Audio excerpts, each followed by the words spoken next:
আজকে আমরা গিয়েছিলাম উদয়পুর ডেস্টিনেশনে, যেটা অনেক ভাইরাল জায়গা এখন।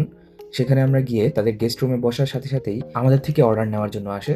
মাঝখানে মেনু থাকে টেবিলের উপর, ওইখান থেকে মেনু নিয়ে আমরা অর্ডার দেই। তো অর্ডার কমপ্লিট হওয়ার পরে আমরা ওইটা নিয়ে ঢুকে যাই ভিতরে। ভিতরে ঢোকার পর এরকম একটা ভিউ থাকে প্রথমেই। তো এখানে অনেক ধরনের ফুল, সব অর্গানিক ফুল থাকে এখানে। এবং ফার্স্টেই কফি হাউসটা এখানে দেখে ভালোই লাগতেছিল। তারপরে সামনে হাঁটলাম, হাঁটার পর দেখতে পেলাম এই বিশাল ভিলাটা। এটার নাম হচ্ছে, আগের ঠিকানা ভিলা ছিল, এখন হচ্ছে উদয়পুর ডেস্টিনেশন। তারপরে আমি হাঁটতে হাঁটতে উদয়পুরের ওইখানে একটা আ দোলনা ছিল, ওইখানে গেলাম। ওইখান থেকে ভিউটা এনজয় করলাম। এখানে দেখলাম পুরা মাঠ খালি দেখা যায়। এখানে প্রচুর রোদ ছিল। রোদের কারণে কেউই ছবি তুলতে পারতেছিল না।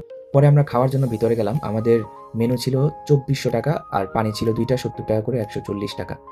টোটাল ৳২৬৬৭ হয়েছিল এবং আমরা নিয়েছিলাম বিফ। তো এখানে আমাদের ২ জনকে ভালোই বিফ দিয়েছে। পুরা বাটি ভরপুর ছিল এবং সবজিও পুরা ভরপুর ছিল। এই ২ টা পানি ৳৭০ করে, ৳১৪০ রেখেছে। পিএইচ লেভেল ভালো এটার, এটাই হচ্ছে কথা। এবং আমরা বসে থাকতে থাকতে রাত হয়ে যায়।